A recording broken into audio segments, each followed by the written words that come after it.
before it's forgotten. So shall we get started? So welcome everybody to CC Colloquium for November 4th, 2020. An interesting and fun day for a colloquium. And we are really excited to have Lisa White join us, and Steve Semken is going to introduce her in just a minute. Just only one announcement. There is no colloquium next week because next Wednesday is Veterans Day, which is a university holiday. So please try to enjoy your day off. And we'll pick up again on November 18th when we have presentations by two of our postdocs, Melody Cow and Hans Bernhardt. So please come for that. That should be a special one. But today is also a special one. So I'm going to turn it over to Steve to introduce Lisa. Okay, thank you, Ariel. And it is really my great pleasure to introduce a colleague and friend who I've known, I've now and again collaborated with, and I've always admired pretty much throughout my entire career. And that, of course, is Dr. Lisa White from the Museum of Paleontology at the University of California, Berkeley.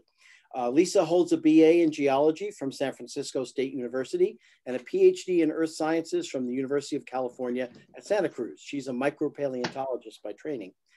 She is now currently Director of Education at the Museum of Paleontology at the University of California, Berkeley, after 22 years at San Francisco State, where she was Professor of Geosciences Department Chair, Associate Dean of the Graduate Division, and Associate Dean of the College of Science and Engineering.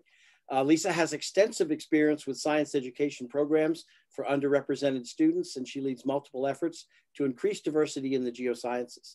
Lisa is a fellow of the California Academy of Sciences and also of the Geological Society of America. And of particular note, she was the inaugural recipient of the Geological Society of America's Brommery Award for Minorities.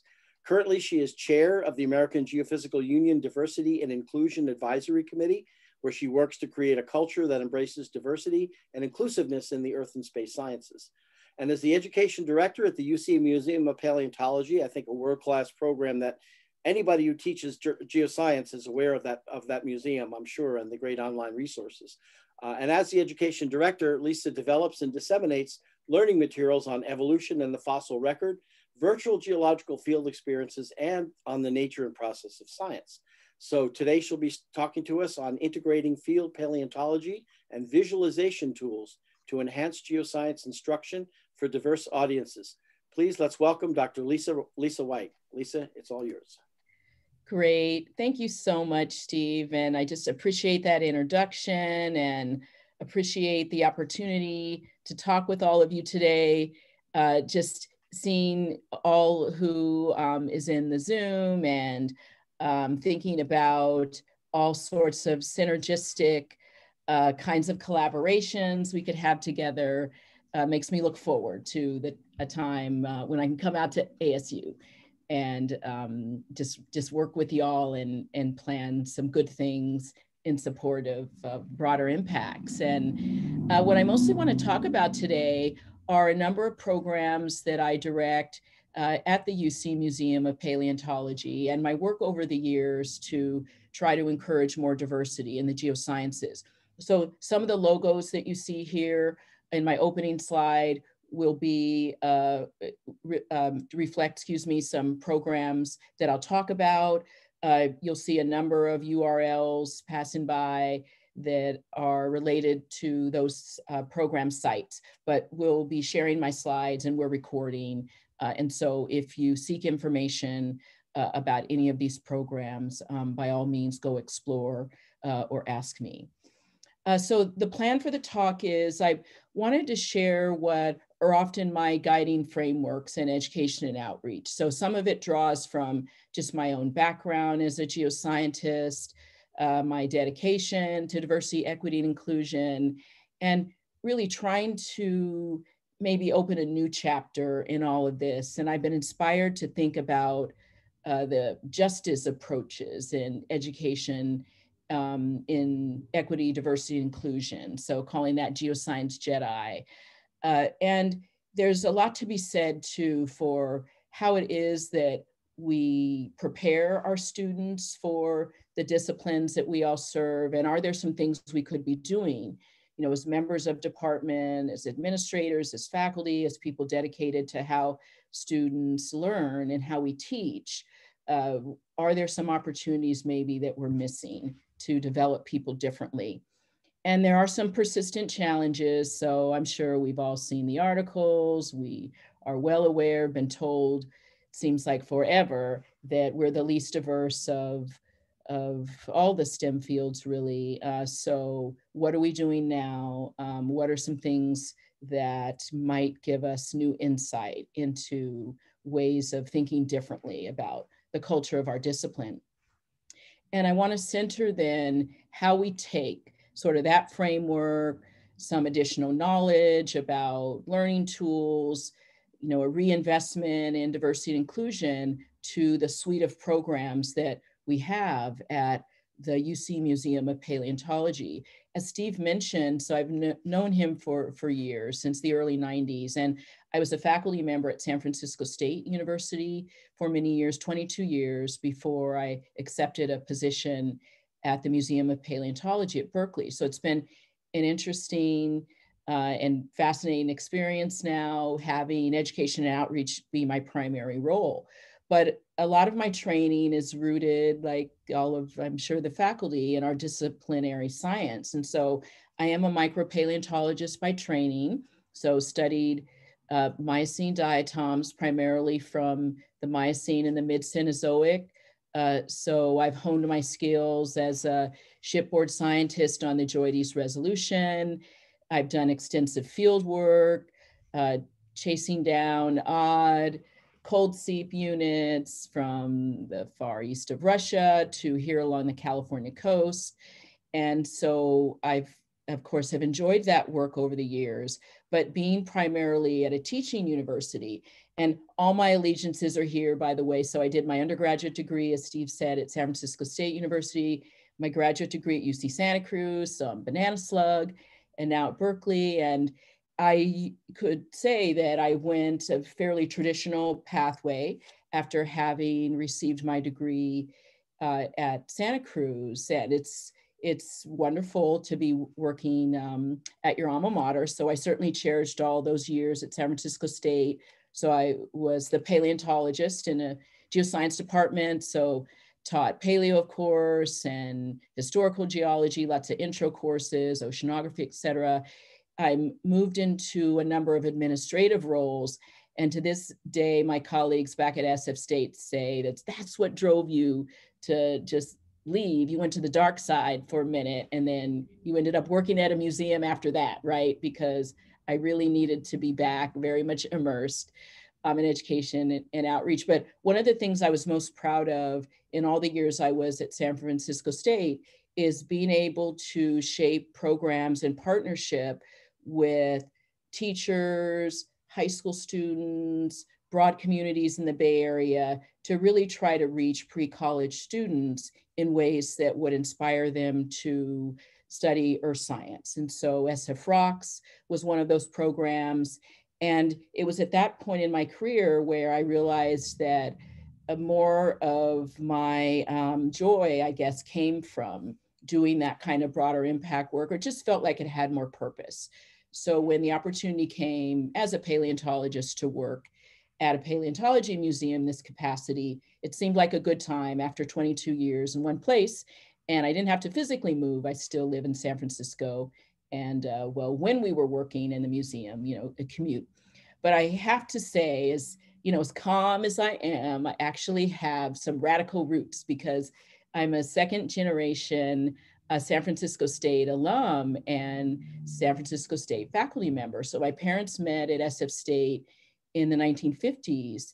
And after my father received his doctorate in psychology in the early 60s, one of his first faculty positions was back in San Francisco at San Francisco State. So when I was a kid, he was professor of psychology and dean of undergraduate studies during the year that the campus went on strike. So it was primarily led by the Black students. In fact, the cover image in the book on the upper left there was a scene from San Francisco State where students were demanding ethnic studies. They were demanding curriculum that reflected them. And my father really helped define the field of Black psychology, my late father, I should say. So one of the covers of his books is there on the lower left. But I mention him and my family. My mother was very involved as well in activism and civic engagement, is I thought that was completely normal to march, to see events going down on TV, people raising their fist. So here I come to this discipline that has nothing to do, with psychology, with social science, with fields and disciplines actually that all serve us well now. But I mention this because when this spring and summer, after the George Floyd murder and the all the solidarity statements and people getting engaged around being anti-racist and trying to just learn what about our society has led us to this point. So I started looking at my dad and his colleagues' work. The individual who really coined the concept of microaggressions, Daryl Wing Su, his books on the lower right, was a faculty at Berkeley. And so over the years when my dad corresponded with him, but again, I share this because I always thought if you start movements, you finish them. You don't just do it, as we would say now, when it's trending, but you really invest in this. So as I've invested both in education and outreach as a paleontologist and a geologist, I was certainly watching closely as our professional societies this year were really stepping up and trying to move beyond the solidarity statements and the letters and all of the things, that followed the incidents of earlier this year. So I joined forces with other geoscientists of color and our allies to recommend some concrete steps that departments, that federal agencies, and even the National Science Foundation could do to move us beyond just the talk. And so the No Time for Silence is one of these efforts, and many of you probably also saw and signed this call for the anti-racism plan. So that was Hindrada Ali, who's at Fort Hays State University. And then in my leadership role at the American Geophysical Union as chair of the Diversity and Inclusion Advisory Committee. So I've been partnering with the president of AGU to pen a few articles that pretty much state what we have known for a while in terms of the lack of diversity in our discipline, but it's a real call to attention. Let's pivot, let's do some things differently. Let's not always be stuck in this space where we're not moving. And so it was good to also see GSA put together a strategic plan and some additional strategies that could move all this forward. So just trying to pick up on this momentum. Again, a number of us who have been working in this space for years wanted to just be able to help and to try to recast the concern, the lack of diversity, and combine it with some new tools and ways of thinking and all of the resources that we have in our discipline. And I'm often inspired by talks that Brandon Jones, who is a program officer at NSF and the Geosciences Directorate. And he has a number of us thinking about the justice, and equity, diversity, and inclusion. So it's one thing to make sure that we provide more equal access and that we recognize the differences between us and that we foster the sense of belonging. But what's often been missing from these efforts is some real strategic planning around the justice end of this. So we know how deeply systemic barriers go in the ivory tower in particular. And so dismantling that, we know, is no easy effort, but there's so many things that we really can't do, unless we begin to look at, what are these fuller opportunities to engage people in the academic spaces in which we work, in our research labs and our conversations. And so casting it that way, I think, brings more people into the discussion too. And it might mean working with some social scientists, you know, or some radical folks who have us really flip the way that we look at approaching diversity. And, you know, it doesn't take long when we start looking at the numbers to realize that the sense of urgency continues. So hence the, you know, red bold title for these slides. And whenever I've done focus groups or webinars or any discussions, you know, in any word cloud you do, you know, clearly people care about diversity, and, you know, they've tried working with some different groups and other people. And, you know, we try to design problems that are place-based or that have special ecological or environmental meaning, but it still seems like the numbers don't move. And so when you know, look at the stats there, there's just so much gap between the population of underrepresented individuals. So you'll see the term BIPOC, so Black, Indigenous, people of color. And so we're not engaging in the numbers that we certainly could. And so it's important to remind us of these numbers. You know, I try not to dwell every day on it. You know, I just get to work.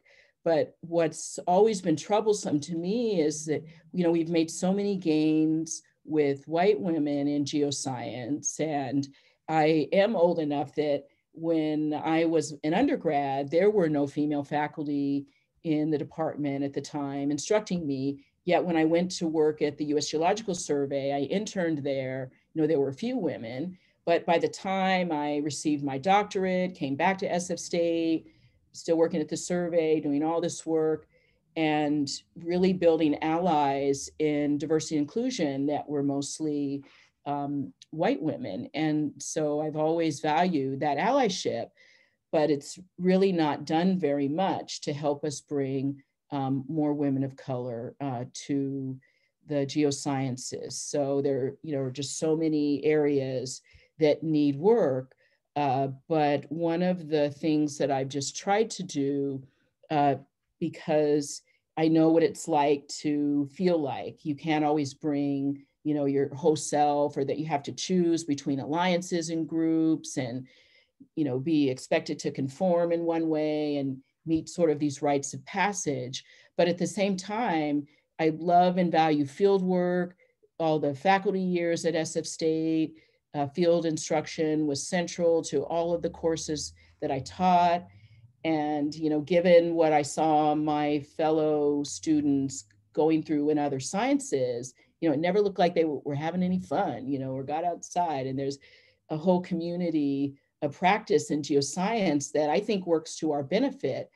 But over the years, as we have tried and sometimes failed to bring more students of color to the experience, we have had to take a closer look at what it is about the culture of geoscience. You know, even if we want to continue to promote field work, that sometimes discourages, you know, the full involvement of students, whether they be students of color, whether they be students from LGBTQ plus communities, maybe they're students who speak another language or international. So, you know, there's so many intersecting areas I think that we need to be mindful of.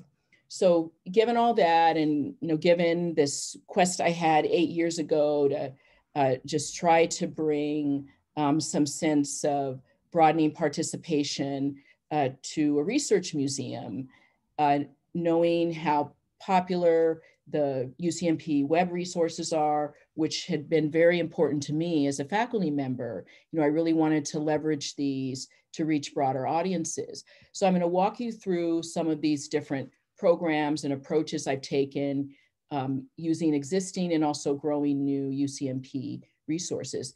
And I should say, just by way of background, that we are a research museum on the Berkeley campus. And so the T-Rex that's behind me, and also the image that you see there, is in our central, we just call it our atrium. So as a research museum, though, we don't have that much public face. We do have more than 5 million specimens that we catalog and archive, But the reason UCMP has invested so heavily over the years in our web presence is that was the vehicle to reach broader and public audiences. The UCMP, in a time when the web was in its infancy, my predecessor, Judy Scotchmore, really invested in sharing science, sharing deep time history with public audiences that way.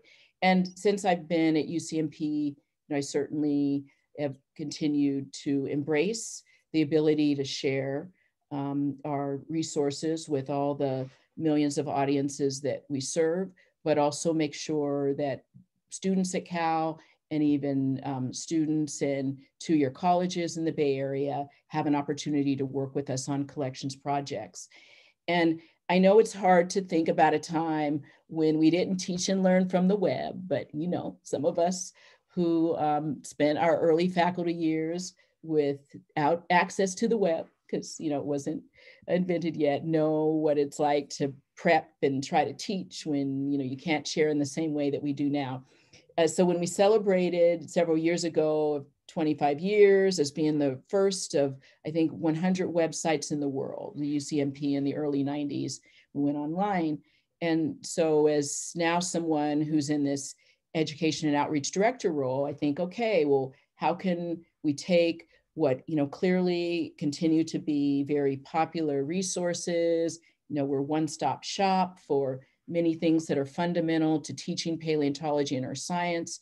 So let's leverage these to reach underrepresented scholars. Let's utilize all the graduate student talent we have on campus and give them opportunities to also be better science communicators and work with audiences. And so one of the things we've been doing, so among our popular websites includes Understanding Evolution and this Understanding Science. And so it's a real deep dive into the nature and process of science.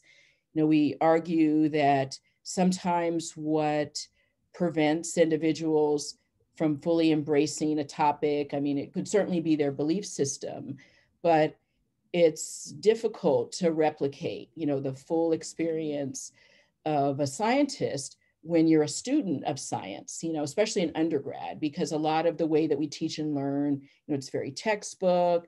You look at definitions of the scientific method, so maybe you cover that in part of the course, but to be able to take students on sort of a journey of science and scientists, using really great case studies and challenging them to look at how science works. So this is what we call our central flowchart on the site. And if you go to Understanding Science, you'll see it's a fully interactive resource, and you can click and mouse over and really look into the definitions of these parts of science that are fundamental. And clearly in a diagram like this, we want to show that science is not linear, it's very iterative, and it's not about only specializing in one aspect of this. So much of what we do in science is interrelated and depends on other parts of it.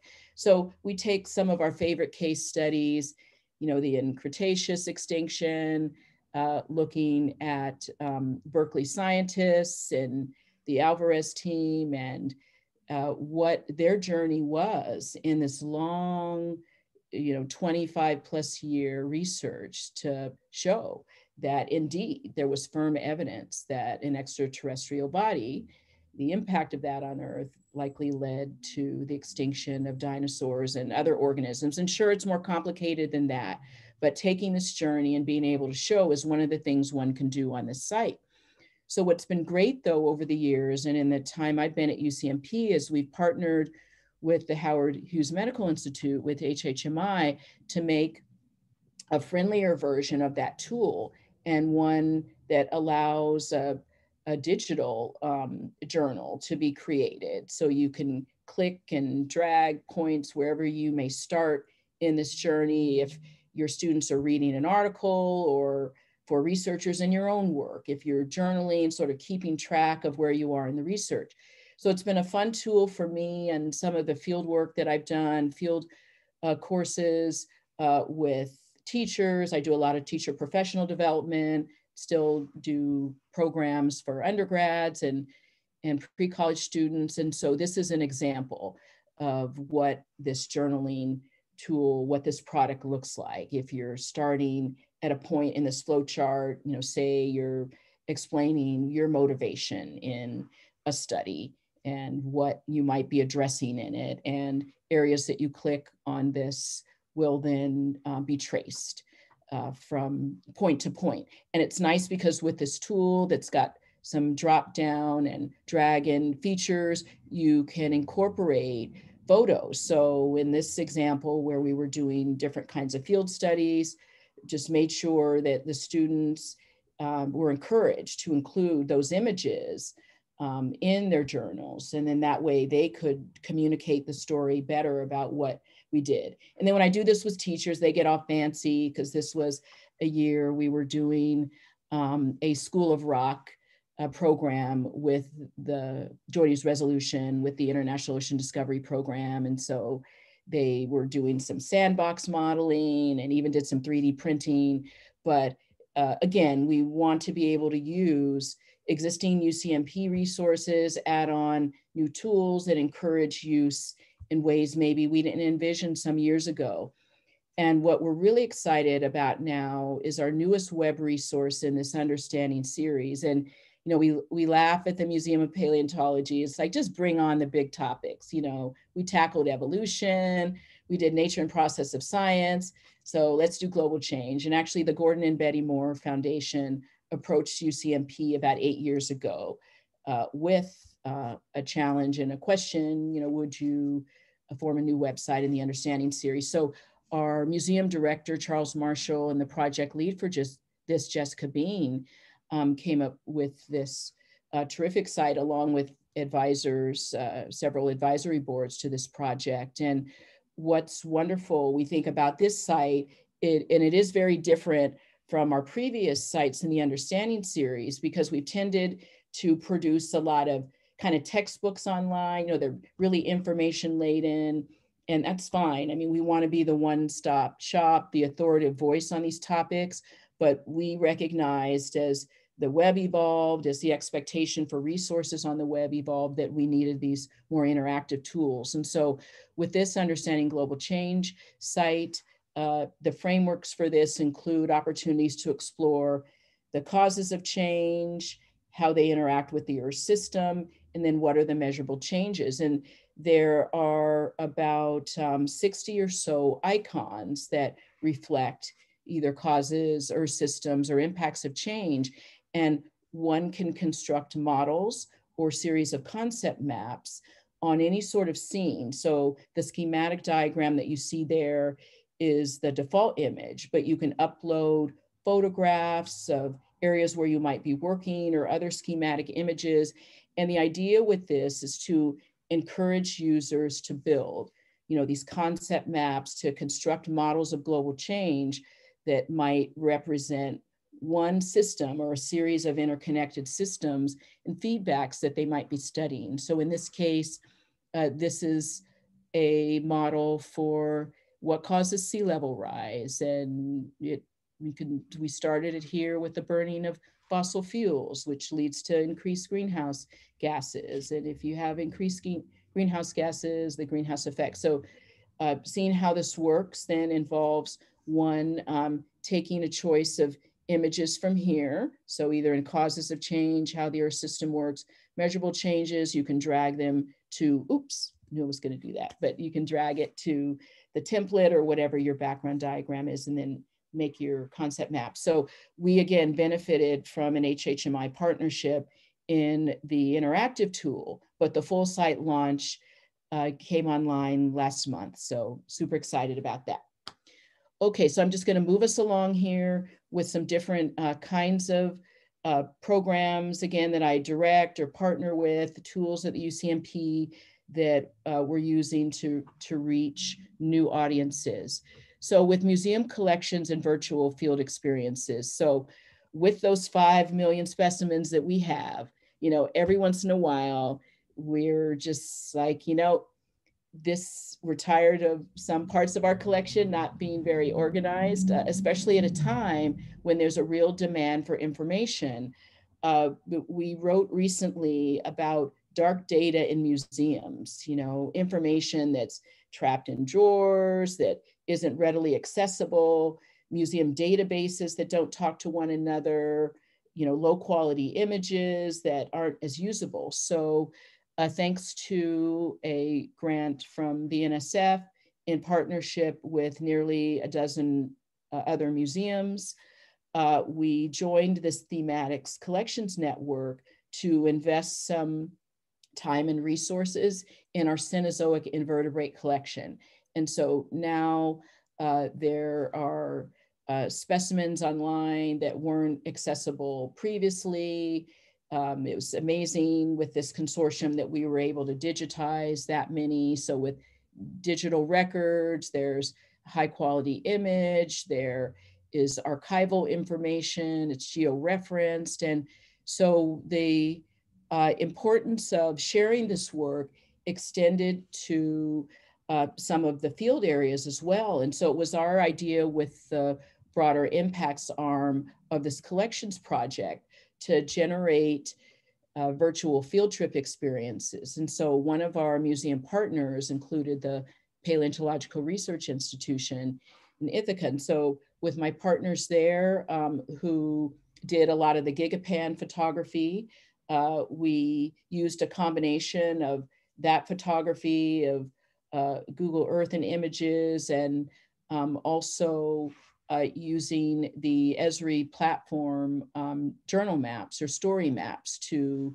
tell what it's like to be a paleontologist who goes to a certain area that's important in the history of that particular period of time. And so for all the years I taught at San Francisco State, the Kettleman Hills was the field trip for my class. And so not only was my collection from SF State transferred to Berkeley and part of this, but also the collection that we had at Berkeley and also the Cenozoic collections from other museums. So just trying to bring these collections to life so we don't fall into that stereotype of, the fossils are only for the researchers or the specialists. I just kept asking, well, who is the museum for? And we are a public institution after all. And with all the tools of the trade now, we should be able to share these and share what it's like to begin the journey of collecting fossils and managing them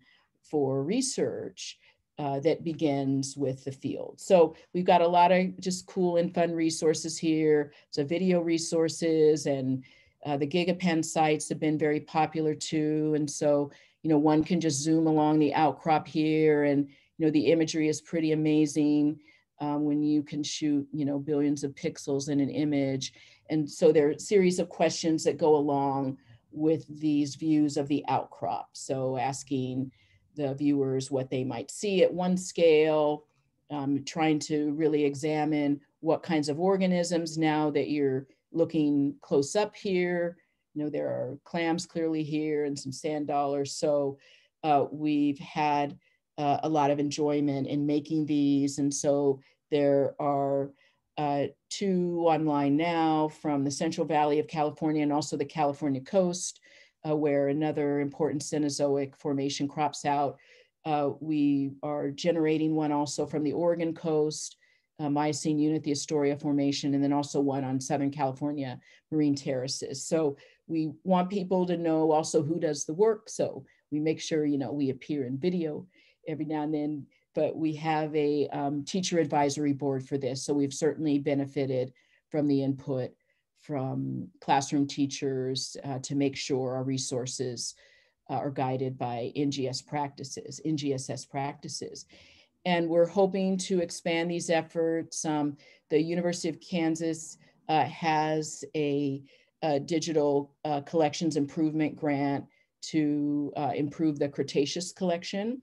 So we're going to work on a Cretaceous world virtual fieldwork experience. And for this, we'll use a series of outcrop photos from some of the classic areas adjacent to the Western Interior Seaway outcrops. And then we'll also use the really useful digital atlas of ancient life that the Paleontological Research Institution manages. And so being able to share these 3D images and provide a lot of, again, backdrop for how unique the Cretaceous was, and again, what we know from studying the areas where the primary collections were made, along with the digital resources.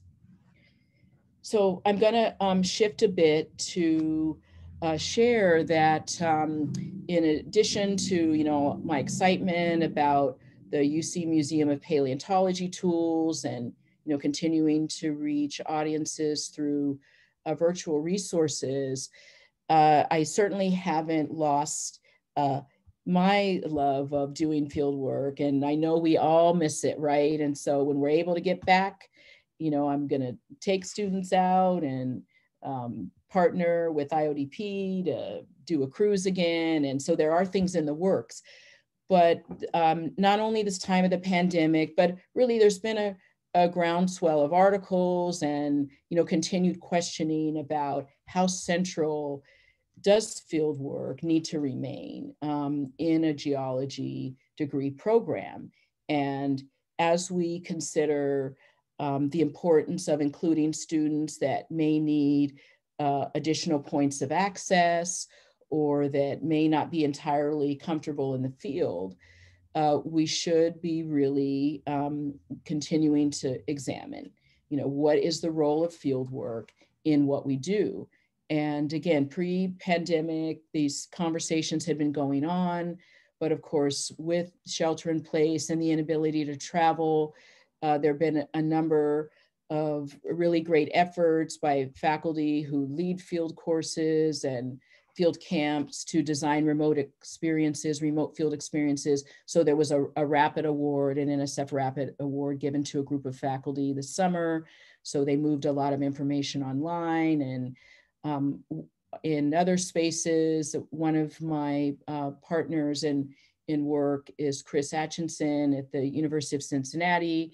And he's a real leader in accessibility and field trips and just learning from him and his work. And even last summer, this image on the lower right, summer of last year, a School of Rock course designed to coincide with the JEDI's resolution ship being in the port of San Diego. We did a whole field course, and one of the instructors needed assistance. And I didn't even know that many state parks in California actually do have, wheelchairs accessible for sand areas. But if you don't know to ask, or no one lets you know that maybe they do have those kinds of resources, then you miss an opportunity. So thinking about all of this and where does the field fit, in our discipline as we move forward, where does the field fit as a space of learning if we're trying to increase the numbers of individuals from underrepresented communities. So several years ago, I was funded for a pilot project that we called Fieldwork, Inspiring Expanded Leadership and Diversity. And it was focused on really leadership in geoscience. So faculty who lead field courses, teach field camp, who have field work as central to their teaching. Let's just have some honest discussions about inclusion or lack of in field spaces.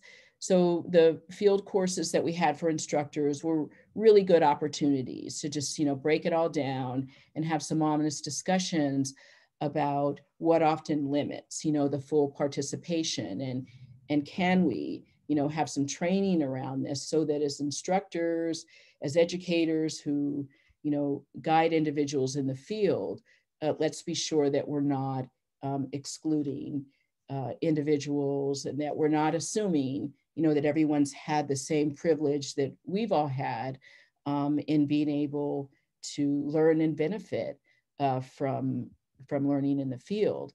So there have been things published on this, and there's lots of good resources out there now, not just because of this field project, but also because I think instructors are, really required to think about this more carefully. So when you look at our university's codes of conduct, they should extend to field spaces. And by now, many of us have had students in classes that may need special accommodations. There are times, sure, I wax poetic about the good old days. And when I became an associate dean at SF State, I just had to turn, my head, I don't want to know, but sometimes I did need to know about, drinking incidents in the field, all the things that on the one hand, we figured were just what we do, right, in geoscience, but for every one of those, that's just what we do. It's risky behavior, you risk the potential of excluding individuals. So again, this is all an opportunity to just rethink how and why we do field work. And if we want to continue to make it a requirement or making it central to our discipline, then how can we improve it? And so there've been a lot of things, and again, training around bystander intervention. And then there's just been other pieces to this conversation that are important to have now about where is it that we go to do field work. Sure, some field camps, so, of course we go to the Sawtooth Mountains. We want to be able to continue to measure and map, those folds and faults, and it's where we always go. Well, maybe we can go somewhere else too. And maybe while we're out, maybe we give students a better sense of the place where they are, just beyond the geology. So kinds of conversations like that. And I know Steve and I over the years have talked a lot about this, just using the space, the place differently, and infusing a bit more culture and holistic thinking to the places that we go. And now that we've got access to all the great virtual field experiences that I know Ariel's lab continues to generate, and that plenty of other groups as well have really invested in the use of virtual field experiences, then we hope that stays with us. And so part of that, just wanting to continue this discussion of how we're using field spaces. Can we be more inclusive in who's contributing to the field work, how we're designing it? Can we continue these honest discussions about if the ways that we are conducting field work or excluding some students has led to this new award, Voices of Integrating Culture in Earth Science. So it's a pilot project, but we intend to, with these partners that you see here, think of other ways that we may, ask our students to consider what they see and experience when they see the landscape. And there are parts of this work that do take us out of the geoscience vocabulary, but still are a really important opportunity to look at intersectionality around what students bring to our discipline when they come. Often what we teach them is, of course, what we are expected to do in a geoscience degree program, and it's, based in all the technical skills and competencies, but we don't want to miss an opportunity to learn from the students that we teach, the places where they are from or belong, and these intersectional identities, I think, open up new kinds of conversations and ways of thinking that we can benefit from. And so part of this Voices project, which will consist of a series of workshops and webinars, there'll be fellowships for graduate students, so opportunities for them to join us in these workshops so that they, as early career scientists, can begin thinking about field work and the culture of geoscience differently.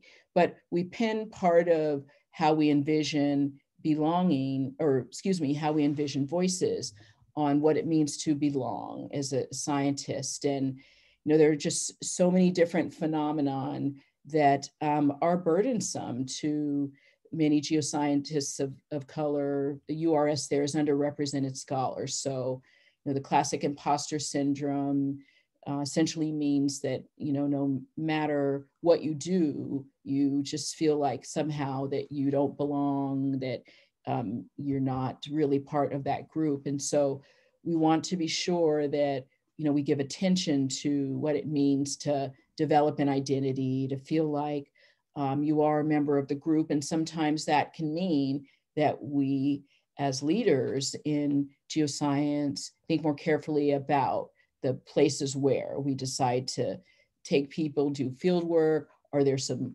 local voices, indigenous scientists that we can draw on that can help contribute to this sort of more well-rounded understanding of the places where we do our work, and who takes ownership of this place. And so over the years, just getting to know Steve Simkin, I know how passionate he is about this work, and so we want to, given the tools of our time, what we hope is a re-engagement in ways to be more inclusive in our communities, then we want to rethink about these very concepts and look at bodies of literature that have been generated over the years on traditional ecological knowledge, on connections between culture and the land, the importance of place. And these can really even go beyond conversation starters, and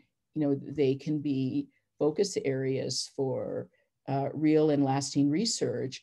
And they give, I think, our students a way to think differently about how we communicate about the work that we do, and if we can use that to engender others to want to join our discipline.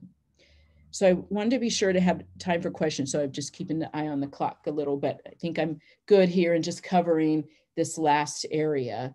And so again, my motivation in doing this work has been to kind of merge a couple of different worlds, my own background and training in paleo, some of the tools of the museum, partnerships that I've tried to build over the years with other communities of color and allies that really care about diversity, equity, and inclusion issues, and then just kind of put these to work a little bit, put some of these things to practice. And with the virtual paleontology labs and community college partnerships. So this is the last example I'll share, and it's a great one to share because it was really driven by graduate students affiliated with the Museum of Paleontology at Berkeley. So graduate students in either integrated biology or earth and planetary sciences. And one in particular, you'll see him here on the lower left, Larry Taylor, who's actually now a faculty member at a 2-year college in Montana, just kept asking, why aren't we doing more for the 2 years? You throw a stone really in any direction from Berkeley, and there's half a dozen community colleges that typically are under-resourced, and they may be teaching first-year biology, some units in evolution or geoscience, and clearly they would benefit from some interaction with us. And so we shaped some paleontology labs, and this looks like a throwback photo now, but it's when we could all meet in person. They would come to the Berkeley campus. We basically do a 3-hour lab. We would coordinate with the instructor so that we could place the lab correctly in the syllabus so that it supported whatever they might have been teaching that could be complemented by paleo. So this advancing community college education and student success, or Access Paleo, was a real way to have graduate students get some training in teaching, in communicating with broader audiences. The lab design really took off by fire, which was great. And before we knew it, we had a dozen community college classes coming each semester. So we were serving hundreds of students, and the kind of mentoring that goes on, even in a 3-hour visit, the conversations between the graduate students and the community college students. Some of our graduate students are first gen or come from communities that match some of these students, and we'd get our undergrads involved too. So that was all working. So then we're all having to transition, of course, to virtual learning, but we've got this great archive of digital collections resources, not just from our EPIC, that's the Cenozoic Invertebrate Project, but the whole community of museums that have over the years digitized more of their collection. are just putting so many resources online. And so these integrated digitized bio collections, there's the Time Scavengers website, the Digital Atlas of Ancient Life, plus the Teach the Earth and other sites that the National Association of Geoscience Teachers, plus the Science Education and Resource Center, Sir Carlton manages, has a lot of paleo resources too, lots of great 3D images and objects you can include in a lab. So we basically now switched all of these labs to a virtual format. And so it's been great, again, to watch the graduate students in the museum really take the lead in this. And so we've continued to grow our audiences, which has been great. Since now we can offer even more opportunities for community college students to learn about paleo in the virtual space. And so it's been great to watch that. So of course they have big plans.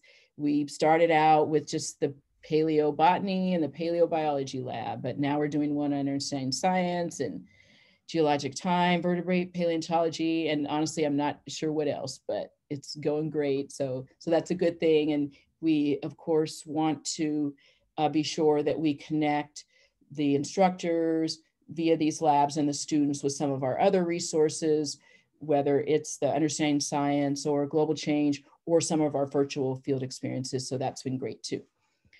Okay, so in closing, let me just say that when we are, I think, guided as instructors, so, and many of us that are in leadership positions, so the way that we learned in geoscience, it typically follows this preparation pyramid. So you may have your first awareness about geoscience before you get to college. So it could be a museum, you know, an after school club, you always loved fossils or liked earth science, or you went outdoors a lot, great. So there's a lot of us at that level that, you know, love earth science. And then through awareness and with added engagement, then you're expected to have some structure to your learning. Then you get in a degree program, you start taking the right classes. And then with the professional preparation, you should basically move on up this pyramid, right? To be trained. But of course, there are fewer spots, the more specialized that you get. And the way that our discipline has been structured, and a lot of STEM fields are like this, there's not really room oftentimes to come in the middle.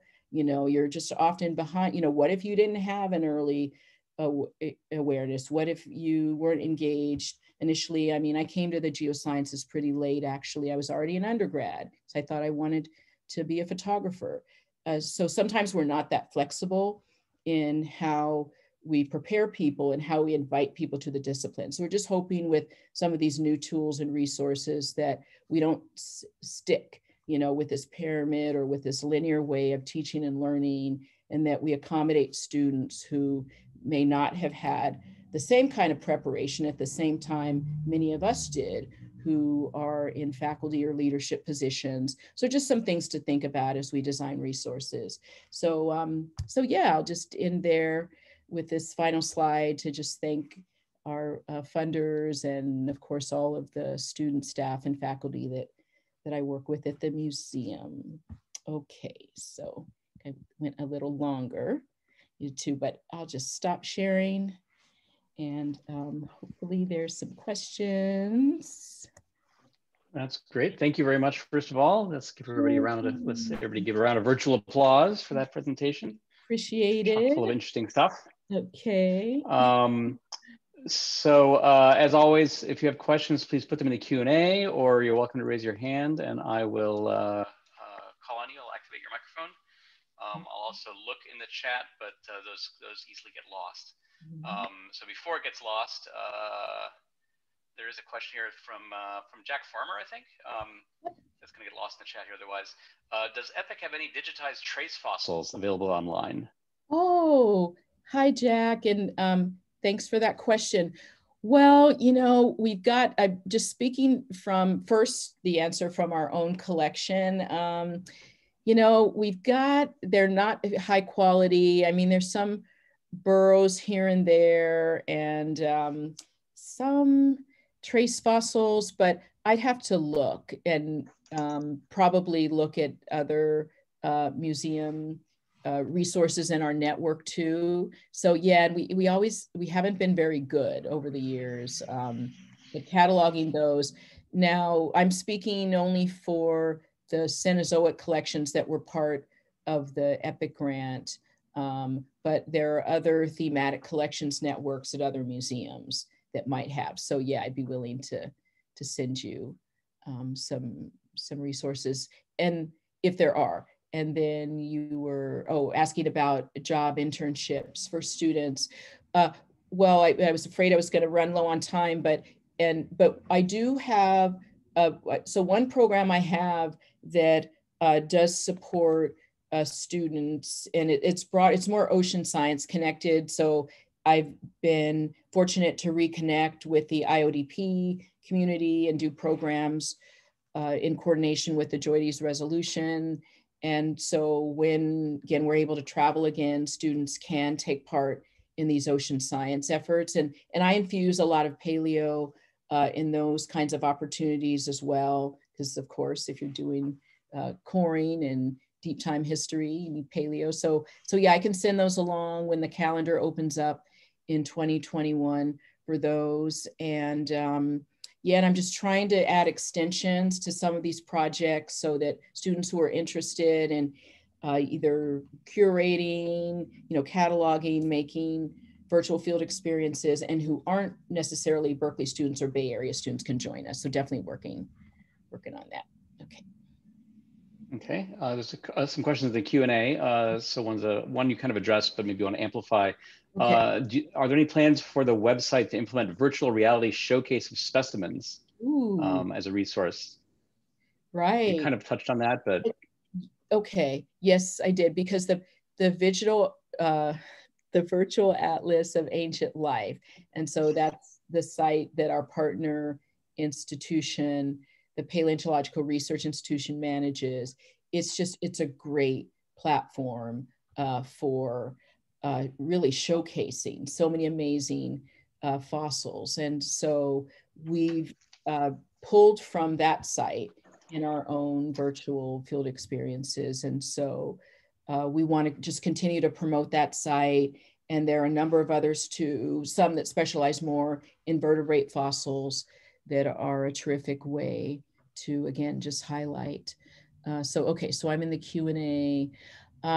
Yeah, if you want to pick questions from there, go for it. Oh, okay. Well, so I appreciate Steve Ruff's question about metrics and ways to evaluate the success, because right now, honestly, it's mostly qualitative. Actually, let's just repeat the question, because not everybody can see the Q&A. So the question from Steve Ruff is do you have any metrics or ways to evaluate the success of your programs for adding underrepresented members to the geoscience community? So go for it. All right. So we're planning to develop more robust evaluation tools.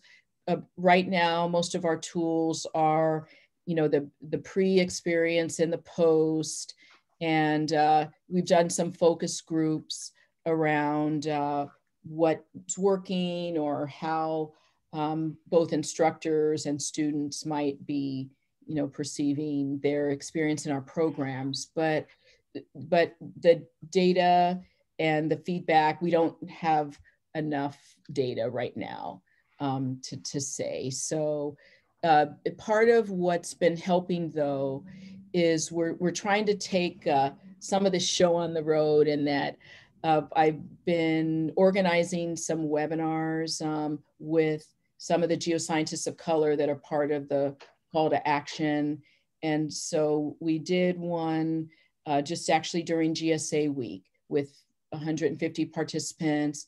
And it, was a short webinar, but we collected a lot of ideas and information and strategies using things like Jamboards, which are, a Google tool to get input and information. So yeah, it's very qualitative right now, but we're expected with the new grant Voices, and we do have a great team of evaluators to start having some metrics we can share. So thanks for that. Okay. Should we, you want to take on Megan Bromley's question? Sure. From the position of a politically active student, it's sometimes the case that universities try to quell student movements. How can departments be more supportive in the future? Okay, well, I should be asking your faculty that, but I will say, as I mentioned, I came from this tradition of activism and SF State. I mean, even while I was a student there and as a faculty, there was some issue, seemed like every month, where students had had an opportunity to gather together. So I took that for granted, but clearly, it's so difficult to move beyond, the movement, the moment to a true movement.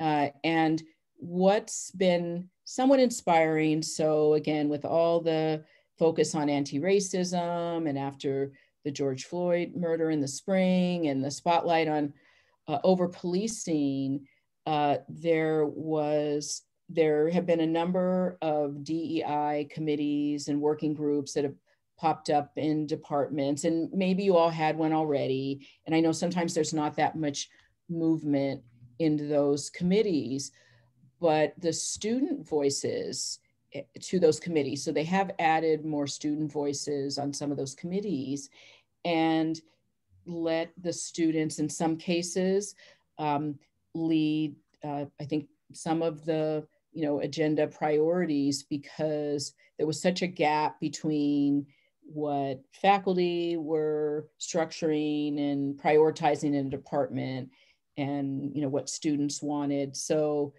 there've been, and I'm just speaking from some of the campuses that I'm involved with or partnering with, that there is some more listening to the students. And one other positive example, there was a whole Par-D session at GSA last week that was set and led by early career scientists, some of them still in graduate school, others in postdoc positions, and they had a lot of advice to share about taking some action, getting faculty on board. Some admitted, though, they felt like it risked parts of their career because they know they're supposed to be focusing on their studies.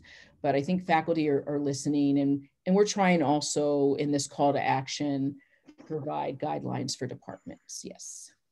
Okay. Great. If you want to try to take on the one last question, I mean, we're a little bit over, but okay. It's a good question. How can we make earth science courses more popular at the high school level so that more students can join the geosciences as undergrads? I tell you, that's the $1 million question. And well, Ariel, we were talking about that earlier, just in looking at the next generation science standards, what's expected ideally, to be taught certainly in middle school, where there's a lot of earth science, which often unfortunately doesn't extend to high school. But we've been trying with our new Understanding Global Change site to really promote how you basically can't escape, right? Environmental, climate, or global change in the times that we live in. So why not just be on board with it and do project-based learning, and encourage the opportunity to look locally at examples of earth science and environmental change in a high school course in a way that interests students in a way that maybe will extend their interest and make them want to major in the discipline. So I think, and have said this for years, so I guess it's nothing new, that we do look for opportunities to just use earth science examples locally to teach about major concepts. But there's so many, as we know, barriers and loopholes and regulations, and you have to petition boards of education and sometimes get involved in state politics. But geoscientists haven't always been quiet about this. I mean, there have been major efforts within our professional societies, namely in GSA, to make earth science a lab-connected course and AP. So I think the drive and the passion is still there. And, and I'm certainly hoping as a museum educator that we can lead the way, because we do have so many resources to share. So, but thank you everyone for all your questions. We've gone over. Well, thank you for being patient with us going a little over, and for a very rich and informative talk. So thank you very, very much. All right, my pleasure, and just really great to have joined all of you today. And yeah, everyone just hang in there and what times we live in, but yeah, I've always looked to your department for all the great resources that you generate. And I have the pleasure on serving on a couple of committees with members of your faculty. So feel like part of the community. Lisa. That was wonderful. Yeah, thanks so much, Steve. Well, thank you very much. We all take care and just really appreciate you listening. So yeah, and you'll have the resource, we'll share the slides, and if any of the URLs are useful, I hope so. And yeah, I'm happy to share more info too. See you at AGU. Great. Yeah, okay. Take care, everybody. Okay, bye-bye.